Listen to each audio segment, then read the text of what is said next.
Pense em todos os grandes casos de corrupção bancária que você já ouviu falar.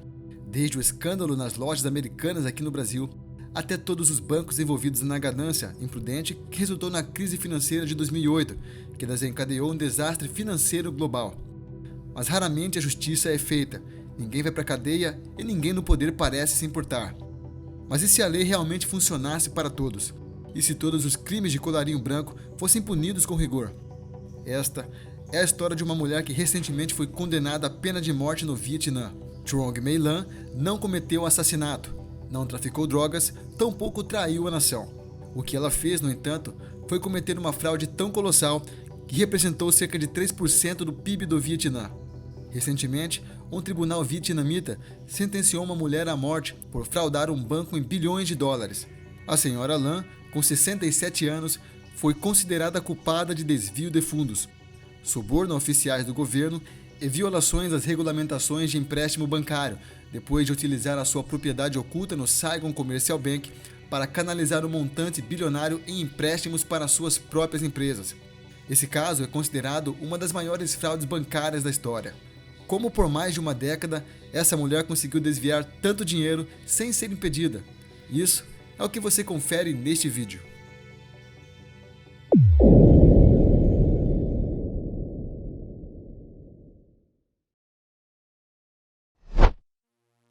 Truong My Lan nasceu em 13 de outubro de 1956 em Shantou, na província de Guangdong, na China. Mas foi em Saigon, no sul do Vietnã, onde passou a maior parte da sua vida. Sua família era de origem humilde, mas com espírito empreendedor.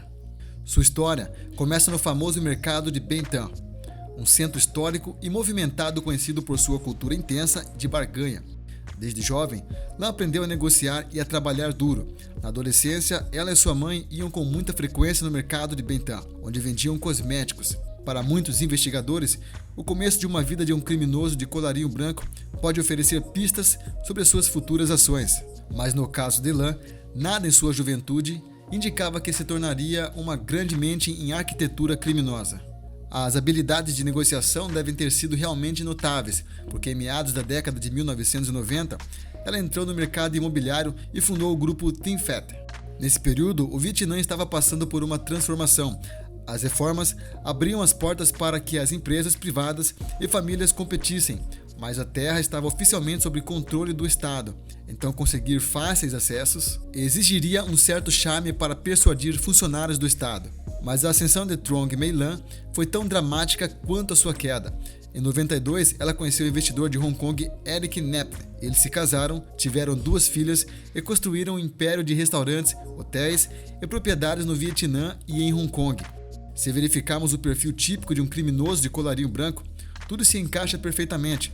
Não existem motivos óbvios para cometerem crime, porém a ganância precede o ditado de quanto mais tem, mais quer.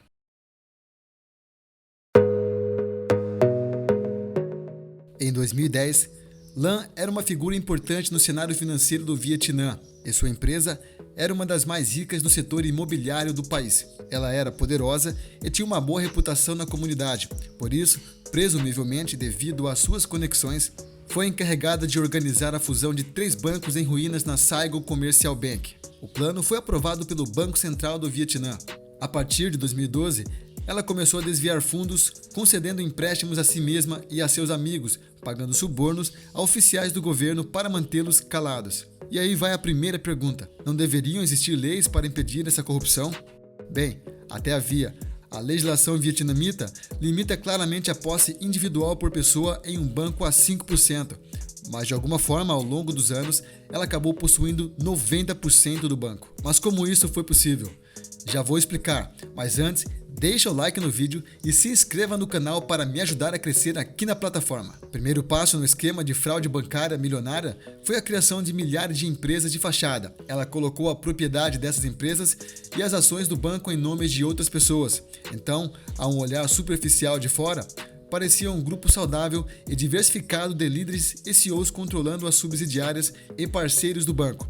Mas na realidade, era apenas ela quem controlava tudo. Lan empilhou o baralho com suas próprias pessoas, contratando associados de confiança como gerentes no Saigon Commercial Bank instruindo-os a aprovar empréstimos para sua rede de empresas de fachada ao redor do mundo. Essas empresas frequentemente não tinham operações ou funcionários. Ela usava contratos falsos para mover dinheiro para fora do país. À medida que o esquema crescia, ela precisava de mais pessoas para gerenciar a sua lista cada vez maior de empresas falsas. E isso incluía seu marido, sua sobrinha e outros familiares. Membros se envolviam em uma porcentagem dos empréstimos aprovados no Saigon Commercial Bank, mas a maior parte ia direto para o bolso de Trong May Lang. Com essa configuração, agora ela tinha bilhões de dólares em depósitos de clientes para brincar. Imagine descobrir que cada vez que você deposita um dinheiro, uma porcentagem de cada dólar desaparece e vai direto para o cofrinho pessoal de uma mulher para fazer e usar como quiser. Na década que antecedeu a prisão, Lan emprestou para si mesma bilhões de dólares em empréstimos ilegais. Mas como é que ninguém nota tanto dinheiro desaparecendo? Bem, acontece que as pessoas notaram. Lan era um nome bem conhecido no Vietnã. Sua posição no Saigon Commercial Bank a colocava em grande estima. Mas seu acesso interminável a capital líquido significava que era bem óbvio que ela estava fazendo algo suspeito. Suas negociações sombrias eram um segredo aberto, mas ela passou por auditorias de grandes nomes. Mesmo que um regulador ficasse desconfiado e decidisse investigar mais a fundo, Lan distribuía subornos para mantê-los calados. Até o inspetor-chefe do Banco Estatal do Vietnã aceitou um suborno milionário, entregue a ele em caixas de isopor. Para colocar este suborno em contexto, funcionários do governo do Vietnã ganhavam cerca de $1.000 por mês. No decorrer de 3 anos, Lan instruiu seu motorista a retirar trilhões de dongs vietnamitas no Banco do Vietnã e armazená-los em seu porão. Isso equivalia a bilhões de dólares americanos. Se ele retirasse todo o dinheiro na maior denominação de notas do Vietnã, pesaria 2 toneladas. Mover esse tipo de dinheiro sem que ninguém notasse parecia improvável. Em um país onde tantas pessoas estão lutando para sobreviver, um suborno para olhar para o outro lado pode ser uma mudança de vida. É por isso que tantas pessoas aceitaram suborno, para ver e não falar. É assim que ela conseguiu escapar impune por tanto tempo, subornando a rodo. No entanto, sua sorte estava prestes a acabar e o seu império estava prestes a desmoronar.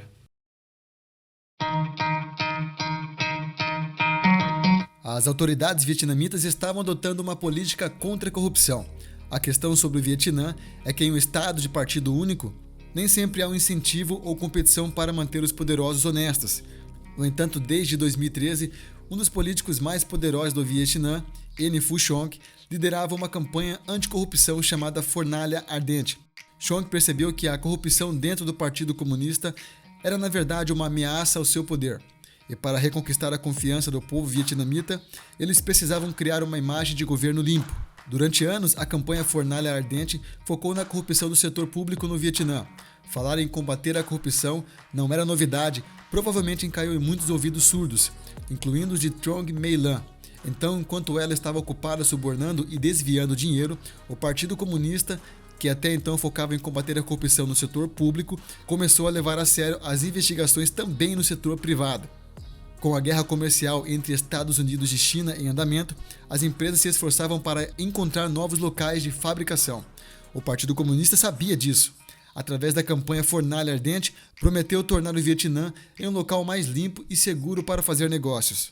Investimentos estrangeiros fluíram e empresas como Samsung, LG e Apple investiram bilhões em manufatura de alta tecnologia. A campanha anticorrupção estava dando frutos e o Vietnã se tornou o maior centro de manufatura da Apple fora da China. Mas havia um lado negativo nisso. Qualquer um encontrado corrupto estaria em apuros.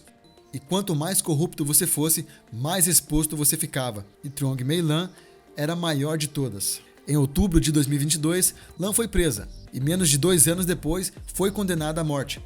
Parece loucura, mas a razão para essa punição é tão surpreendente quanto não surpreendente. A repercussão inicial da prisão de Lan foi tão grande que a polícia identificou cerca de milhares de vítimas, detentores de títulos e pessoas comuns que confiaram suas economias ao Saigon Commercial Bank. O julgamento foi televisionado e foi um espetáculo como o país nunca tinha visto. As caixas de evidências apresentadas no julgamento pesavam toneladas. O valor total que ela tomou em empréstimos, segundo investigações, chegou aproximado a 44 bilhões de dólares, o equivalente a 3% do PIB do país vietnamita. Mas ela não caiu sozinha. Seu marido Eric, foi condenado a 9 anos de prisão por lavagem de dinheiro e sua sobrinha recebeu uma sentença de 17 anos de prisão por fraude e apropriação de propriedade. Além deles, 33 co-réus foram considerados culpados de várias acusações e receberam sentenças que variam de 2 a 23 anos de prisão. O império de lã era tão grande que trouxe o mercado imobiliário, outrora forte, de joelhos. Empresas imobiliárias fecharam em números recordes e as autoridades apreenderam mais de 1.000 propriedades que pertenciam à lã. Após a prisão, até o Banco Central do Vietnã teve que intervir para evitar um colapso financeiro. Eles injetaram bilhões em empréstimos especiais para evitar uma corrida bancária. O governo também recorreu a investidores estrangeiros para ajudar a estabilizar a situação. Por ironia do destino, alguns analistas acham que a prisão teve um efeito contrário e deixou os investimentos estrangeiros cautelosos, justamente quando o Vietnã estava prestes a se tornar o próximo centro global de manufatura. Em abril de 2024, Trong My Lan foi condenada à morte por desviar 44 bilhões de dólares. Isso é apenas o valor que as autoridades puderam provar. A prisão de Lan chocou a nação. A pena capital no Vietnã é relativamente comum, mas raramente é aplicada em casos de crimes financeiros, especialmente com alguém sem antecedentes criminais. E se você acha que o Brasil é campeão em corrupção, lembre-se que uma única mulher foi capaz de roubar 3% do PIB do Vietnã. Meu nome é Gesiel Santos e eu agradeço a sua audiência. Um forte abraço e até o próximo documentário.